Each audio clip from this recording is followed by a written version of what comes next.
Earlier. He's a leading expert on Afghanistan, and I asked him first of all about those corruption claims and whether they could actually skew the results. Well, I mean, there's always going to be the claim, probably in an election such as this, that there's rampant corruption and so on. So I think everyone was prepared that the accusations would be made. Now, of course, we have some examples of where it could be happening. I think the problem isn't so much the possible skewing of the result as the skewing of the perception of the result, which is that no matter who wins now, people are going to say, well, of course, yes, but you know how they did it. So it's in an election that carries serious challenges anyway of how it's organized and its legitimacy in a country such as Afghanistan, so full of problems and conflict. Now we have this additional factor where people say, democracy, who's to say? Who's to say that you really won to the victor? And how much support does Hamid Karzai actually have in the country? I mean, he's sort of got support outside the country, but yes, in terms of what he's actually managed to achieve for the people of Afghanistan, is there any danger that he might not win even legitimately?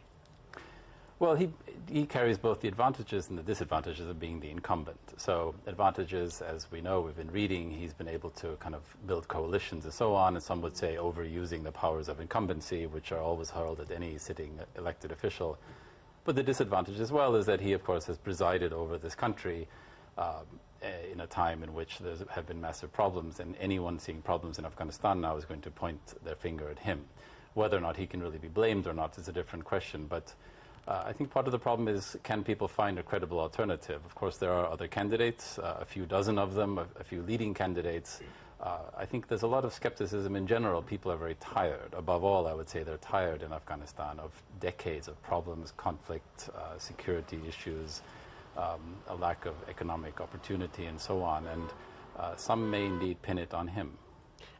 From a Western perspective, we kind of see an election as bringing democracy, changing things dramatically, assume people have those sort of aspirations. Yeah. Is that how people there see it? I mean, we're seeing the donkeys carrying the ballot papers. It is just such a dramatically different context for an election there to what we're used to. It's difficult to understand. It is, and Afghanistan didn't really have a tradition or the opportunity to have free elections. I mean, it had communist rule in the Mujahideen period and the Taliban period. I think the real euphoria, of course, came in the first elections in 2004, 2005 for president and parliament.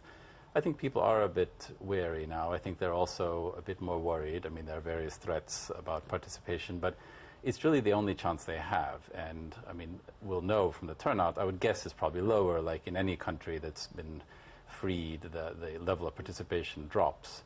But you will find people voting because there really aren't too many other opportunities for change. And Taliban intimidation, how effective do you think that is? I think it will scare some people away because it's a scary thing to think your fingers might be cut off for having voted. But I think you will find, obviously, with massive security, that there will be high participation with people just a bit nervous. And is this still a country sort of fractured along ethnic lines? Will people sort of vote in line with their ethnicity? They may well, but I don't think it's not a Bosnia, it's not a Sri Lanka. You carry your ethnic identity, I mean, definitely within you if you're in Afghanistan, but you don't necessarily, it's not going to lead to civil war. I would highly doubt that. Many people have a mixed heritage and so on. But also, like in any race, just as most African Americans voted for Mr. Obama, it's probably likely that Pashtuns will tend to vote for Mr. Karzai or his other Pashtun opponent, Ashraf Ghani, and Tajiks will vote for Mr. Abdullah and so on. But and there is also a lot of block trading of votes as well. So what's viewed as, you know, people maybe buying, selling votes and so on, just as in the U.S. and Chicago, people once courted the Mayor Daley's sort of ability to deliver votes. People now are, of course, courting ethnic leaders who are perceived to be able to deliver a whole block of votes on behalf of a particular candidate. And people will then follow their lead. Andres Ilves, expert on Afghanistan, talking to me earlier.